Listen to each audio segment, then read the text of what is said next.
नमस्कार साथियों, स्वागत है आपका फिर से हमारे चैनल लेटेस्ट नर्सिंग पे। जैसा कि आपको पता है दोस्तों, हम आपके लिए बहुत अच्छी अच्छी वीडियोस लेके आते हैं। उसी प्रकार से आज हम आपके लिए नया वीडियो लेके आ गए हैं और इस वीडियो में आपको बताएंगे दोस्तों, जो यूपीपीएससी स्टाफ नर्स का एग्ज़ाम होने वाला है वो किस तरीके के रहेगा और जो उसके प्रीवियस पेपर थे वो भी हम देखेंगे। यहाँ पे इसका सिलेबस भी देखेंगे, ठीक है। तो ये वीडियो आपके लिए बहुत ज़्यादा इन्फॉर्मेटिव होने वाली है साथियों। जो लोग स्टाफ नर्स का एग्ज़ाम देंगे उनके लिए बहुत अच्छी वीडियो है दोस्तों। एक बार वीडियो को ज़रूर देखें ताकि एग्ज़ाम देने से पहले उनकी सारी क्वेरीज कंप्लीट हो जाएं। यहाँ पे दोस्तों नेगेटिव मार्किंग के बारे में बताएंगे, कितनी नेगेटिव मार्किंग आएगी एग्ज़ाम में, ठीक है। और अब की बार जो पेपर का पैटर्न रहेगा वो किस तरीके का रहेगा वो भी हम इस वीडियो में आप लोगों को बताने वाले हैं। चलिए दोस्तों वीडियो को स्टार्ट कर लेते हैं। आज साथियों जो हम बात करने वाले हैं यूपीपीएससी स्टाफ नर्स के प्रीवियस एग्ज़ाम जो कि 2017 में आया था उसकी बात करेंगे, ठीक है। और नेक्स्ट वीडियो में आपको नेक्स्ट पेपर के बारे में बताएंगे, ठीक है। थोड़ा सा स्पीड से चलेंगे दोस्तों, क्योंकि पेपर काफ़ी लंबा हो जाएगा, नहीं तो इसके 2 पार्ट बनाने पड़ जाएंगे इसलिए। और ये पेपर आपके लिए बहुत ज़्यादा दोस्तों, अगर आप ये पेपर देख लेंगे तो आपको अगले पेपर जो एग्ज़ाम आने वाला है उसका पता लग जाएगा। इस तरीके का पैटर्न होता है साथियों। तो ये पेपर जो है आपको देखना ज़रूरी है, इसलिए आपके लिए बहुत ज़्यादा इन्फॉर्मेटिव होगा। चलिए दोस्तों स्टार्ट कर लेते हैं इस पेपर को। किस तरीके का पेपर आया, कैसे कैसे क्वेश्चन पूछे गए, कहाँ कहाँ से क्वेश्चन पूछे गए, वो सारी कंडीशंस इस पेपर में आपको पता चल जाएगा। और आगे जो पेपर आने वाला है साथियों वो भी इसी के अकॉर्डिंग आएगा और इसी तरीके से आप तैयारी करें। चलिए तो दोस्तों सबसे पहले अगर हम बात करें इसमें जो यूपीपीएससी का एग्ज़ाम है, सबसे पहले इसमें यहाँ पे जीके के क्वेश्चन मिलेंगे आपको, ठीक है। यहाँ पे हमारा पहला क्वेश्चन है, यहाँ देख सकते हो आप, सबसे अधिक दलहन उत्पादक राज्य किस क्रम में आते हैं। यानी कि इसमें पूछा गया है जो राज्य हैं सबसे ज़्यादा दलहन उत्पाद करते हैं, बढ़ते हुए क्रम में इनको लिखना है। तो यहाँ पे आप देख सकते हो दोस्तों ऑप्शन आपको देखने को मिलेंगे अलग अलग, ठीक है। तो यहाँ पे करेक्ट आंसर क्या होगा, ऑप्शन डी। ऑप्शन डी यानी कि सबसे ज़्यादा मध्य प्रदेश में होते हैं, उसके बाद में महाराष्ट्र में होते हैं और उसके बाद में उत्तर प्रदेश में होते हैं, ठीक है। और यहाँ पे दोस्तों जिस एग्ज़ाम में आप लोगों के लिए ये ऑफिशियल आंसर की वाला एग्ज़ाम है, ठीक है, इसमें आपको आंसर के साथ में एक्सप्लेनेशन भी दे रखा है, तो इससे आपके क्वेश्चन भी हल हो जाएंगे। तो यहाँ पे बताया गया है भारत में सर्वाधिक दलहन उत्पादक शीर्ष 3 राज्य इस प्रकार हैं। यहाँ पे देख सकते हो मध्य प्रदेश सबसे ज़्यादा है, राजस्थान में, उसके बाद में महाराष्ट्र में और उसके बाद में कर्नाटक उत्तर प्रदेश में है, ठीक है। दूसरे क्वेश्चन की बात करते हैं साथियों। यहाँ पे निम्नलिखित में से कौन सा खरीफ फसल नहीं है, यानी निम्नलिखित में कौन सी खरीफ की फसल नहीं है। यहाँ पे ऑप्शन है धान, मूंगफली, मक्का, अलसी। यहाँ पे करेक्ट आंसर क्या होगा साथियों, ऑप्शन डी, अलसी। अलसी यहाँ पे एक ऐसा ऑप्शन है जो खरीफ फसल नहीं है और बाकी की जो फसल हैं दोस्तों ये खरीफ फसल है। अब देख लेते हैं खरीफ फसल कैसी होती है दोस्तों। वर्षा ऋतु की फसलों को खरीफ फसल कहा जाता है। इस फसल को जून जुलाई में बोया जाता है तथा अक्टूबर नवंबर तक कटाई कर ली जाती है। धान, बाजरा, मक्का, कपास, मूंगफली, शकरकंद, तिल, ज्वार, गन्ना आदि खरीफ फसलों के उदाहरण हैं। अलसी रबी की फसल है, ठीक है। तो दोस्तों आप देख सकते हो ऐसे ऐसे क्वेश्चन आ रहे हैं इसमें और ऐसे ही क्वेश्चन आपको आगे भी देखने को मिलेंगे, ठीक है। तो इस तरीके से आप तैयारी करें। यहाँ पे क्वेश्चन तीसरे की बात करेंगे। यहाँ पे सूची फर्स्ट, सूची सेकंड से सम्मिलित कीजिए तथा नीचे दिए गए कूट से सही उत्तर चुनिए। इस तरीके के क्वेश्चन आते हैं दोस्तों। देखिए ये जो क्वेश्चन आया है दोस्तों आपकी फिजिक्स से आया है, ठीक है। यहाँ पे पूछे गए मात्रक पूछे गए, इनके भौतिक राशि हैं और उनकी इकाई पूछी गई हैं। तो यहाँ पे आपको करेक्ट आंसर बताना है। दाब की इकाई क्या है, कार्य की इकाई क्या है और तापमान की इकाई क्या है, दूरी की इकाई क्या है, ठीक है। तो इसका करेक्ट आंसर क्या होगा साथियों, इसका जो करेक्ट आंसर होगा ऑप्शन सी है।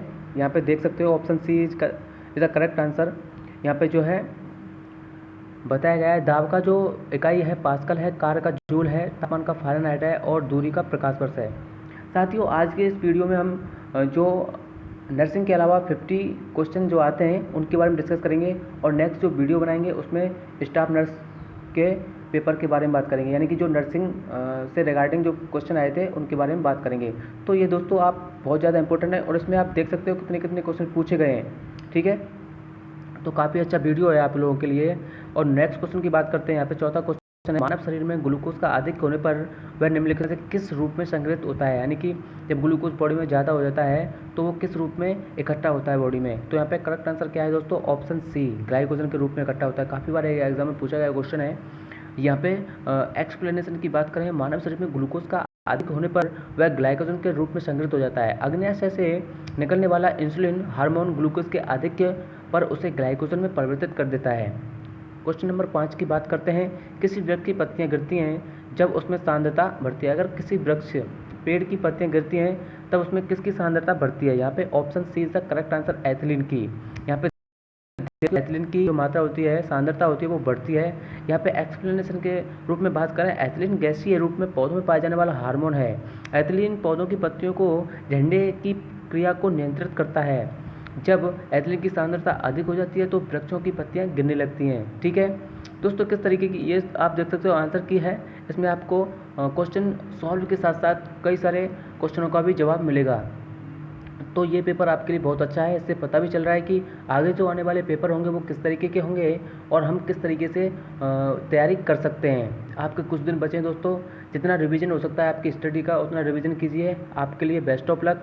ठीक है, नेक्स्ट क्वेश्चन बात करते हैं। निम्नलिखित में से कौन सा वायु प्रतिशत हीमोग्लोबिन से संयुक्त होकर अंगों की ऑक्सीजन आपूर्ति को घटा देता है? यहाँ पे ऑप्शन आपको देखने को मिलेंगे यहाँ पे, लेकिन करेक्ट आंसर क्या होगा? Carbon monoxide. ठीक है, जो हीमोग्लोबिन होता है कार्बन मोनोऑक्साइड के साथ जुड़ता है। ठीक है, जो हीमोग्लोबिन होता है साथियों, ठीक है, इसके बारे में बात करते हैं। क्या बताया गया है? कार्बन मोनोऑक्साइड गैस मानव रक्त के हीमोग्लोबिन के साथ मिलकर कार्बोक्सी हीमोग्लोबिन नामक एक लाल पदार्थ बनाता है, जिससे रक्त में ऑक्सीजन ग्रहण करने की क्षमता समाप्त हो जाती है, जिसके परिणाम स्वरूप श्वास प्रक्रिया बाधित हो जाती है और अंत में मृत्यु भी हो जाती है। ठीक है साथियों, तो ये कुछ क्वेश्चन थे। उसके बाद में नेक्स्ट क्वेश्चन की बात करते हैं। निम्नलिखित में से किस संघीय राज्य क्षेत्र को 2022 के राष्ट्रीय खेलकूद के अतिथि के लिए चयनित किया जाएगा? आपको बताना चाहूँगा साथियों, जो सामान्य ज्ञान से क्वेश्चन आएंगे, जीके से रिगार्डिंग क्वेश्चन आएंगे, उसमें खेल कूद से संबंधित क्वेश्चन आएंगे, तो आप ऐसे क्वेश्चनों पर ध्यान दें जो अभी, जैसे नीरज चोपड़ा के बारे में आपको पता होगा, उससे रिगार्डिंग आप याद करें, नीरज चोपड़ा के बारे में पूछा जा सकता है। तो ऐसे क्वेश्चन पूछे जाएंगे साथियों। यहाँ पे करेक्ट आंसर क्या होगा? Option B Meghalaya. जो निम्नलिखित में से किस संघीय राज्य क्षेत्र को 2022 के लिए राष्ट्रीय खेल कूद के अतिथि के लिए चयनित किया गया है? Option B is the correct answer, यानी कि वर्ष 2022 में राष्ट्रीय खेल का आयोजन मेघालय राज्य में होगा। नेक्स्ट क्वेश्चन, मानव विकास सूचकांक यानी कि ह्यूमन डेवलपमेंट इंडेक्स, ये क्वेश्चन काफ़ी इंपॉर्टेंट है साथियों। और ये जो बताया गया है मानव विकास सूचकांक 2016 में भारत को कितने अंक प्राप्त हुए? यहाँ पे करेक्ट आंसर बी होगा, यानी कि 0.624। अब दोस्तों आप लोगों से कैसा क्वेश्चन पूछा जाएगा? अब 21 चल रहा है तो 20 के बारे में पूछ सकता है। आप 20 के बारे में पता लगा सकते हो, यानी कि ह्यूमन डेवलपमेंट इंडेक्स जो 20 का है, 2020 का है, वो कितना है? ठीक है, तो ये आपके लिए बहुत ज़्यादा इंपॉर्टेंट क्वेश्चन है। मानव विकास सूचकांक SDI ह्यूमन डेवलपमेंट इंडेक्स 2016 में भारत का SDI मूल्य 0.624 है। भारत मध्यम मानव विकास वाले देशों की सूची में शामिल है। यह सूचकांक संयुक्त राष्ट्र विकास कार्यक्रम यानी कि UNDP द्वारा प्रतिवर्ष जारी किया जाता है। ठीक है, नेक्स्ट क्वेश्चन बात करते हैं। निम्नलिखित में से किसने 65 किलोग्राम की श्रेणी में एशियन कुश्ती चैंपियन में स्वर्ण पदक जीता है? यहाँ पे करेक्ट आंसर क्या होगा साथियों? Option A is the correct answer, Bajrang Punia ने। ठीक है, इन्होंने क्या किया? 65 किलोग्राम भार वर्ग में बजरंग पूनिया ने दक्षिण कोरिया के ली सेयोनचंगल को हराकर स्वर्ण पदक जीता था। ठीक है, नेक्स्ट क्वेश्चन की बात करते हैं। निम्नलिखित में से किसने फ्रांस का राष्ट्रपति चुनाव 2017 जीता है? यहाँ पे करेक्ट आंसर क्या होगा? एमुनुएल मैक्रों ने। ठीक है, तो ऐसे क्वेश्चन दोस्तों पूछे जा सकते हैं। अब आगे बात करते हैं दोस्तों। यहाँ पे कुछ क्वेश्चन आपके मैथ से भी पूछे जाएंगे। मैथ कुछ टफ नहीं आएगी साथियों, आप उनको आराम से कर सकते हो, लेकिन थोड़ा सा आपका रिवीजन भी होना चाहिए। यहाँ पे क्वेश्चन 11 की बात करते हैं। एक धन 10% वार्षिक ब्याज 10% वार्षिक साधारण ब्याज की दर से 5 गुना हो जाता है, कितने प्रतिशत वार्षिक ब्याज की दर से उतने ही समय में 7 गुना हो जाएगा? यहाँ पे करेक्ट आंसर क्या है? Option B 15%। यहाँ पे दोस्तों आप देख सकते हो किस तरीके का जो है सॉल्यूशन बताया गया है, बड़े अच्छे तरीके से बताया गया है। तो ऐसे क्वेश्चन आप जरूर रिवीजन है और ऐसे ही क्वेश्चन दोबारा आने के चांस है। यहाँ पे बताया गया है, आप देख सकते हो। ठीक है, समझ सकते हो। माना मूलधन यहाँ पे बताया गया है, आपको पता लग जाएगा दोस्तों। साधारण ब्याज का जो सूत्र होता है मूलधन गुणा दर गुणा समय बटे 100, तो इसमें इसकी वैल्यू रख दी गई है और उस तरीके से आपको पता लग जाएगा। ये थोड़ा आपको देखना पड़ेगा। ठीक है, ये मैथमेटिक्स है, ये आपको ऐसे नहीं पता चलेगा। ठीक है, नेक्स्ट क्वेश्चन देख सकते हैं, ये भी मैथ से ही रिगार्डिंग है। ये आप देख सकते हो कैसा क्वेश्चन आया था और उसी के अकॉर्डिंग आप तैयारी करें ऐसे ही क्वेश्चनों की। ठीक है, यहाँ पे टोटल जो मैथ से रिगार्डिंग 3 से 4 क्वेश्चन पूछे गए थे साथियों। ठीक है, एक यहाँ पे जो है x + y = 12 और x की वैल्यू पूछी गई है यहाँ पे, ठीक है। तो ये आप पता लगा सकते हो। और यहाँ पे एक क्वेश्चन, किसी आयत का विकर्ण उसकी भुजा उसकी छोटी भुजा का 3 गुना है तो उसकी भुजाओं में अनुपात, एक क्वेश्चन यहाँ से पूछा गया है दोस्तों। तो आप देख सकते हो मैथ से टोटल यहाँ पे 4 क्वेश्चन पूछे गए हैं, और किस तरीके के क्वेश्चन पूछे गए हैं ये देख सकते हो। उसी तरीके से आप तैयारी करें साथियों, ठीक है। आर्यभट्टीय ग्रंथ है, नेक्स्ट क्वेश्चन की बात करते हैं। आर्यभट्टीय ग्रंथ है वो क्या है? ऑप्शन सी खगोल विज्ञान का। आर्यभट्टीय 4वीं-5वीं शताब्दी यानी कि प्राचीन भारत के प्रसिद्ध खगोल शास्त्री और गणितज्ञ थे। इन्होंने अपनी पुस्तक आर्यभट्टीय ग्रंथ में बताया कि सूर्य स्थिर है, पृथ्वी घूमती है। इन्होंने चंद्र ग्रहण एवं सूर्य ग्रहण के कारण तथा पृथ्वी के परिधि का भी पता लगाया। निम्नलिखित में से कौन सा स्थल बुद्ध के जीवन से संबंधित है? देख सकते हो साथियों कैसे कैसे क्वेश्चन आ रहे हैं यहाँ पे, यानी कि निम्नलिखित में से कौन सा स्थल बुद्ध के जीवन से संबंधित है, यानी कि बुद्ध के बारे में पूछा गया है यहाँ पे। और ऑप्शन यहाँ पे बी है, बल्लभी से संबंधित था ये, ठीक है। आगे बात करते हैं, गौतम बुद्ध के बारे में आपने पढ़ाई होगा साथियों, ठीक है। निम्नलिखित में से कौन सा युग सुमेलित नहीं है? साथियों ऐसे क्वेश्चन बहुत सारे पूछे जाते हैं यूपीपीएससी में। यहाँ पे देख सकते हो आपके लिए ऐसे निम्नलिखित में से कौन सा युग सुमेलित नहीं है। यहाँ पे समाज सुधारक के नाम दिए गए हैं, उसके बाद में संस्था दी गई है। तो यहाँ पे पूछा गया है साथियों कि कौन सी संस्था है, किससे संबंधित है। तो यहाँ पे ऑप्शन आपका सी है जो एकदम सही है, ठीक है। इनमें पूछा गया है कि कौन सी जो है समाज सुधारक है जिसकी ये संस्था नहीं है। तो यहाँ पे सी ऑप्शन है। स्वामी रामकृष्ण की जो है ब्रह्म समाज नहीं थी, ठीक है। राजा राम मोहन राय ने 20 अगस्त 1828 को ब्रह्म समाज नाम के एक नए समाज की स्थापना की, जिसे आगे चलकर ब्रह्म समाज के नाम से जाना गया। इस समाज ने मूर्ति पूजा का विरोध किया और ब्रह्म की पूजा का उपदेश दिया। से सभी विकल्प सुमेलित हैं, ठीक है। नेक्स्ट क्वेश्चन, निम्नलिखित में से कौन सा युग में सही सुमेलित नहीं है? ऐसा क्वेश्चन दोस्तों, ऐसे क्वेश्चन आते हैं इसमें, और ऐसे क्वेश्चनों में कन्फ्यूजन हो जाते हैं, ठीक है। तो इन ऐसे क्वेश्चनों पर आप ध्यान दें। तो यहाँ पे पूछा गया लेखक है और पुस्तक है, इनमें से सुमेलित नहीं है, कौन सी पुस्तक नहीं है? तो आप ऑप्शन डी, जवाहरलाल नेहरू की मदर इंडिया। निम्नलिखित में से कौन सा युग में सही सुमेलित नहीं है? तो जवाहरलाल नेहरू की मदर इंडिया नहीं है, और सभी की महात्मा गांधी की हिंद स्वराज है, डॉक्टर राजेंद्र प्रसाद की इंडिया डिवाइडेड है, और अब्दुल कलाम आज़ाद की इंडिया विंस फ्रीडम है, ठीक है। नेक्स्ट क्वेश्चन, 19वें क्वेश्चन की बात करते हैं। भारत सरकार ने नीति आयोग की स्थापना की है किसके लिए? Option D, option C is the correct answer, योजना आयोग के स्थान पर। नीति आयोग का गठन 1 जनवरी 2015 को योजना आयोग के स्थान पर किया गया। वह सरकारी संघवाद के सिद्धांत पर आधारित है। नीति आयोग का प्रधान अध्यक्ष प्रधानमंत्री होता है साथियों, ठीक है। बहुत ज़्यादा इंपॉर्टेंट था आप लोगों के लिए। क्वेश्चन नंबर 20 की बात करते हैं। भारतीय संविधान के किस संशोधन द्वारा मताधिकार की आयु 21 से घटा के 18 कर दी गई, यानी कि option B is the correct answer. ये क्वेश्चन बहुत ज़्यादा इंपॉर्टेंट है, ठीक है। 61वें संविधान संशोधन नियम 1988 द्वारा मताधिकार की आयु को 21 वर्ष से घटाकर 18 वर्ष किया गया था। यह 28 मार्च 1989 से प्रभावी हुआ है, ठीक है। नेक्स्ट क्वेश्चन की बात करते हैं।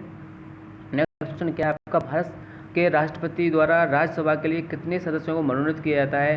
यहाँ पे ऑप्शन ए 12, ठीक है। अनुच्छेद 80 के अनुसार राष्ट्रपति द्वारा राज्यसभा से 12 व्यक्ति मनोनीत किए जाते हैं। उन्हें साहित्य, विज्ञान, कला और समाज सेवा के क्षेत्र में विशेष ज्ञान या व्यावहारिक अनुभव प्राप्त होता है, ठीक है। निम्नलिखित में नदी से रिगार्डिंग क्वेश्चन पूछा गया है साथियों। निम्नलिखित प्रायद्वीपीय नदियों में से किसका डेल्टा दक्षिण भारत का बगीचा कहलाता है, ठीक है। तो इसका करेक्ट आंसर क्या है? ऑप्शन डी, यानी कि कावेरी नदी को दक्षिण भारत का बगीचा कहा जाता है। प्रायद्वीप भारत की नदियों में से कावेरी नदी के डेल्टा को दक्षिण भारत का बगीचा कहा जाता है। कावेरी नदी को दक्षिण गंगा के नाम से भी जाना जाता है। क्वेश्चन साथियों ऐसे भी पूछा जा सकता है आपसे कि दक्षिण गंगा के नाम से, यानी कि दक्षिण गंगा किसको कहा जाता है, यानी कावेरी गंगा को दक्षिण गंगा कहा जाता है। निम्नलिखित में से कौन सबसे पुराना पर्वत है? यहाँ पे आंसर क्या होगा? अरावली। ये तो शायद आपको याद ही होगा साथियों, ठीक है। नेक्स्ट क्वेश्चन के बारे में बात करते हैं। निम्नलिखित महाद्वीपों पर विचार कीजिए तथा उनके नीचे दिए गए कूट का प्रयोग करते हुए इनके क्षेत्रफल के आरोही अनुक्रम में सही उत्तर चुनिए। यहाँ पर दिए गए दोस्तों जो महाद्वीप दिए गए हैं उनमें से आपको देख सकते हो ऑप्शन ए करेक्ट आंसर है। ठीक है, इनको कैसे क्रम में रखा गया है? विश्व में कुल 7 महाद्वीप हैं, क्षेत्रफल के अनुसार उनका क्रम इस प्रकार है। सबसे बड़ा जो महाद्वीप की बात करते हैं यहाँ पे एशिया का महाद्वीप सबसे बड़ा होता है, उसके बाद में अफ्रीका, उसके बाद में उत्तरी अमेरिका, दक्षिणी अमेरिका, अंटार्कटिका, यूरोप। ठीक है, इस तरीके से कुछ है ये। नेक्स्ट क्वेश्चन की बात करते हैं, नीचे दिए गए कूट का प्रयोग करते हुए निम्नलिखित देशों का उत्तर से दक्षिण की ओर व्यवस्थित क्रम कीजिए। यहाँ पर दोस्तों किस तरीके के क्वेश्चन पूछे जा रहे हैं आप अंदाजा लगा सकते हो कि कहाँ कहाँ से क्वेश्चन पूछे जा सकते हैं, यानी कि आपको वर्ल्ड लेवल की भी जानकारी होनी चाहिए। यहाँ पर पूछा गया है कि ये जो देश दिए गए हैं, ठीक है, इनको उत्तर से दक्षिण की ओर अव्यवस्थित अनुक्रम में कीजिए। ठीक है, तो यहाँ पर करेक्ट आंसर क्या होगा? Option B. ऑप्शन बी है, जैसे ग्रीनलैंड, फिलीपींस, इथोपिया तथा चिली, इस तरीके के इनका है जो उत्तर से दक्षिण की ओर हैं। ठीक है, 2011 की जनगणना के अनुसार भारत में लिंगानुपात है। 2011 की जनगणना के अनुसार भारत का लिंगानुपात कितना है साथियों? यहाँ पे ऑप्शन डी है, देख सकते हो 1000 पुरुषों पर 940 स्त्रियां हैं। ठीक है, 2011 की जनगणना के अंतिम आंकड़ों के अनुसार देश की प्रति 1000 पुरुषों पर महिला की संख्या 943 है, जबकि जनगणना 2011 के अंतरिम आंकड़ों के अनुसार भारत का पुरुष स्त्री अनुपात या लिंगानुपात 940 है। ठीक है, इस तरीके के क्वेश्चन आपको पूछे जाएंगे। क्वेश्चन 27 की बात करते हैं, भारत में गरीबी का स्तर स्थापित होता है, यानी कि गरीबी का स्तर किससे स्थापित होता है? ऑप्शन सी यहाँ पे करेक्ट आंसर है, घरेलू उपभोक्ता व्यय से, यानी कि घरेलू उपभोक्ता व्यय से गरीबी का जो है स्तर स्थापित होता है। भारत में गरीबी अनुमानों का आधार परिवार का उपभोग व्यय है। ठीक है, नेक्स्ट क्वेश्चन की बात करते हैं, निम्नलिखित में से कौन सा बहुआयामी निर्धनता सूचकांक का अवयव नहीं है? यहाँ पे ऑप्शन सी है, व्यवसाय। व्यवसाय है जो बहुआयामी निर्धनता का सूचकांक नहीं है। ठीक है, नेक्स्ट क्वेश्चन 29वें क्वेश्चन की बात करते हैं। यहाँ पे फिर से इस तरीके का जो सुमेलित कीजिए, इस तरीके के क्वेश्चन आए हैं दोस्तों, तो ऐसे क्वेश्चन आते हैं और इनमें बहुत कंफ्यूज होते हैं स्टूडेंट, तो ऐसे क्वेश्चन पर आप ज़्यादा फोकस करें। ठीक है, सूची फर्स्ट को सूची सेकंड से सुमेलित कीजिए, नीचे दिए गए कूट का प्रयोग करते हुए सही उत्तर चुनिए। यहाँ पे करेक्ट आंसर क्या है? Option A. ठीक है, ऑप्शन ए करेक्ट आंसर है। देखिए मैं आपको सही सुमेलित बता देता हूँ। जो यूरिया की मात्रा होती है 40% होती है, डाई अमोनियम फॉस्फेट की जो मात्रा होती है 18% होती है, अमोनियम सल्फेट की जो मात्रा होती है 20% होती है, और अमोनियम क्लोराइड की मात्रा होती है 24% होती है। ठीक है, नाइट्रोजन की मात्रा पूछी गई है यहाँ पे। ठीक है, उसके बाद में आगे के क्वेश्चन देख लेते हैं, यहाँ पे कैसे कैसे क्वेश्चन पूछे गए थे। तो आप एग्ज़ाम का पैटर्न देख सकते हो साथियों, किस तरीके से आपको तैयारी करनी है, कितने लेवल की तैयारी करनी है। हल्का पतला एग्ज़ाम नहीं है साथियों, ये आपको अच्छी लेवल की तैयारी यहाँ पे करनी होगी। ठीक है, नेक्स्ट क्वेश्चन पूछ लेते हैं, निम्नलिखित युग में से कौन सा सही सुमेलित है? यहाँ पे कौन सा सही है एकदम, यानी कि धान से ओक्टा रोग होता है, मक्का से सफ़ेदा रोग होता है, चना से तना सड़न होता है, गेहूं से कंडाल बंट होता है। तो यहाँ पे करेक्ट आंसर क्या होगा? ऑप्शन डी, गेहूं से कंडाल बंट होता है। और सभी जो है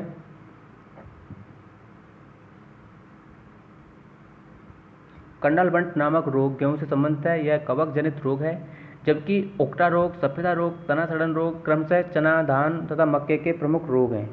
ठीक है, तो ये हो गया। उसके बाद में 31वें क्वेश्चन की बात करते हैं, निम्नलिखित में से तत्सम शब्द हैं। आप देख सकते हो दोस्तों 30 क्वेश्चन हो गए हैं, 30 क्वेश्चन यहाँ पे जीके से पूछे गए हैं, और नेक्स्ट क्वेश्चन हमारा हिंदी का आ गया है, और हिंदी से साथियों 20 क्वेश्चन पूछे जाएंगे, यानी कि टोटल जो क्वेश्चन आएंगे है 170 क्वेश्चन आएंगे, और यहाँ पे पूर्णांक रहने वाला है। आपके टोटल जो नंबर होंगे यहाँ पे 85 नंबर का पेपर होगा ये, और यहाँ पे आपको टाइम मिलेगा 2 घंटे का समय मिलेगा। ठीक है, जिसमें 30 क्वेश्चन सामान्य ज्ञान यानी कि जीके से पूछे गए हैं, और 20 क्वेश्चन हिंदी से पूछे जाएंगे। अब हिंदी के क्वेश्चनों की बात कर लेते हैं। ठीक है, तो ये दोस्तों बेसिक जानकारी थी, आपको पता लग गई। ठीक है, अब हिंदी के क्वेश्चन की बात करते हैं, यानी कि टोटल आज हम 50 क्वेश्चनों की बात करेंगे, और नेक्स्ट वीडियो में जो रिमेनिंग नर्सिंग से रिगार्डिंग क्वेश्चन रह गए हैं उनके बारे में बात करेंगे। ठीक है, तो जल्दी से हिंदी के क्वेश्चन देख लेते हैं, और वीडियो ज़्यादा लंबा हो जाएगा आप लोगों के लिए। ठीक है, तो नेक्स्ट क्वेश्चन देखते हैं 31वां, निम्नलिखित में से कौन से तत्सम शब्द यानी कि तत्सम और तद्भव, इन क्वेश्चनों को आप याद कर लेना साथियों, और यही क्वेश्चन दोबारा पूछे जाएंगे। तो यहाँ पे करेक्ट आंसर ऑप्शन ए है, गोपाल तत्सम शब्द है, जिसका तत्सम ग्वाल होता है। घर, कपूत, सूत तद्भव शब्द हैं, इनका तत्सम क्रमशः गृह, कुपुत्र और सूत्र है। वह एक अच्छा विद्यार्थी है, वाक्य में विशेष है, यानी कि वह एक अच्छा विद्यार्थी है, यानी कि विशेषण से भी रिगार्डिंग क्वेश्चन यहाँ पर पूछे जाएंगे। आप विशेषण और विशेष संबंधित क्वेश्चन याद कर लें। वह एक अच्छा विद्यार्थी वाक्य में विशेष विद्यार्थी है, यानी विशेष, तो option D is the correct answer. यहाँ पे करेक्ट आंसर क्या है? ऑप्शन डी, विद्यार्थी। ठीक है, नेक्स्ट क्वेश्चन बात करते हैं। इतिहास से हजारों लोगों ने उसे देखा है, वाक्य में विशेषण है। हजारों लोगों ने उसे देखा है। यहाँ पे वाक्य में विशेषण क्या है? ऑप्शन सी, हजारों। ठीक है, 34वां क्वेश्चन की बात करते हैं। इतिहास से विशेषण शब्द बनता है, ऑप्शन बी, ऐतिहासिक। ठीक है, वसुंधरा का पर्यायवाची, दोस्तों पर्यायवाची सारे याद कर लेना, पर्यायवाची से क्वेश्चन पूछे जाएंगे यहाँ पे। तो वसुंधरा यानी धरती का पर्यायवाची क्या होगा? वसुंधरा पर्यायवाची पृथ्वी, खेती, अवनी, उर्वी, मेदना, इला, धरा इत्यादि। यहाँ पे ऑप्शन ए करेक्ट आंसर है। ठीक है, नेक्स्ट क्वेश्चन। बादल का पर्यायवाची शब्द क्या है? ठीक है दोस्तों, यहाँ पे आप देख सकते हो कौन कौन से क्वेश्चन पूछे जाते हैं, और उसी तरीके से जो आगे पैटर्न रहेगा उसी तरीके का पैटर्न रहेगा। ठीक है, तो बादल का जो पर्यायवाची शब्द है वो क्या है? डी, तोयदी। व्योम शब्द का पर्याय है, व्योम शब्द का पर्यायवाची क्या होगा? ऑप्शन सी, अंबर। पर्यायवाची शब्द से एक शब्द युग्म अशुद्ध है, यानी कि बी, ऑप्शन पानी, पानी। ये गलत है और सभी सही हैं। ठीक है, संधि का विलोम शब्द क्या है? संधि का विलोम शब्द है सी, विग्रह। ठीक है, संधि का विलोम शब्द विग्रह है। शत्रु, मित्रता तथा वैमन, स्वयं का विलोम है। निम्नलिखित में से सरल का विलोम शब्द क्या है? कठिन, ये सबको पता होगा। योगी का विपरीत शब्द क्या है? ये भोगी। करेक्ट आंसर क्या है? भोगी। योगी का विपरीतार्थक भोगी होता है। रोगी तथा निरोगी परस्पर विलोम है। कृतज्ञ का विलोम शब्द क्या होगा? कृतज्ञ का विलोम शब्द होगा दोस्तों कृतज्ञ। यहाँ पे दे रखा है आप लोगों के लिए। और क्वेश्चन नंबर 43 की बात करते हैं। वर्तनी की दृष्टि से कौन सा शब्द शुद्ध है, यानी कि यहाँ पे कौन सा शुद्ध है और सभी अशुद्ध हैं? इनमें से एक ही है जो शुद्ध है, ऑप्शन बी करेक्ट आंसर, अनुग्रहित सही है यहाँ पे, और सभी गलत लिखे हुए हैं। आप सबको पता लगाना है साथियों कि क्वेश्चन कौन से वर्ड सही लिखे हुए हैं, कौन से वर्ड गलत लिखे हुए हैं। इसी को हम शुद्ध और यानी कि वर्तनी बोलते हैं। ऐसे क्वेश्चन पूछे जाएंगे यहाँ पे। तो 50 क्वेश्चनों की आप तैयारी करें। नर्सिंग वाले क्वेश्चनों को सभी करने की कोशिश करेंगे, क्योंकि नर्सिंग वाले स्टूडेंट हैं ये, तो नर्सिंग के क्वेश्चन आप जितने करोगे वो भी उतने करेंगे। लेकिन इन क्वेश्चनों में जो ज़्यादा क्वेश्चन करेगा उसका यहाँ पे सिलेक्शन के चांस थोड़े बढ़े रहेंगे। और सबसे बड़ी बात तो लड़कियों के लिए गोल्डन अपॉर्चुनिटी है ये। ठीक है, जितनी भी लड़कियाँ हैं उनको 90% लिया गया है यहाँ पे। अगर वो अच्छी तैयारी करेंगी तो जल्दी से लग जाएंगी और उनके लिए बहुत अच्छा रहेगा, ये गोल्डन चांस है उनके लिए। नेक्स्ट क्वेश्चन की बात करते हैं। 44वें निम्नलिखित में से शुद्ध शब्द का चयन कीजिए। ऑप्शन डी, परमात्मा के अनेक नाम हैं, ये इसका शुद्ध शब्द है और सभी अशुद्ध हैं इसमें। ठीक है, तो इस तरीके के क्वेश्चन पूछे जाएंगे। निम्नलिखित में से अशुद्ध वर्तनी वाले शब्द का चयन कीजिए। यहाँ पे ऑप्शन बी, भास्कर, ये अशुद्ध है और सभी यहाँ पे शुद्ध हैं। शोचनीय शुद्ध है, ज्योतना शुद्ध है और बाढ़ में भी शुद्ध है। क्वेश्चन यहाँ पे 46वें की बात करें। जिसका कोई शत्रु ना हो, पैदा ही ना हुआ हो, वाक्यांश के लिए एक शब्द बताइए। यहाँ पे ऑप्शन ए, अजातशत्रु, यानी कि अनेक शब्दों के लिए एक शब्द यहाँ पे पूछे गए, तो ऐसे क्वेश्चन भी पूछे जाएंगे। ठीक है, अपना मंतव्य साधने वाला के लिए एक शब्द है, यहाँ पे ऑप्शन सी, अपना मंतव्य साधने वाला के लिए एक शब्द क्या है? स्वार्थी, यानी कि स्वार्थी होगा इसका आंसर। ऑप्शन यहाँ पे डी सही था। नेक्स्ट क्वेश्चन की बात करते हैं 48वें की। जिसका उच्चारण ना किया जा सके के लिए एक शब्द है, ऑप्शन डी, अनुच्चरित, जिसका उच्चारण ना किया हो, अनुच्चरित। नेक्स्ट बात करते हैं। कौन सा शब्द युग्म तत्सम की दृष्टि से अशुद्ध है? यहाँ पे ऑप्शन बी, वत्स, परख, ये अशुद्ध है और सभी शुद्ध हैं। यहाँ पे तृण, दाट, एकादश और राजपूत, शुकर, ये सभी सही हैं।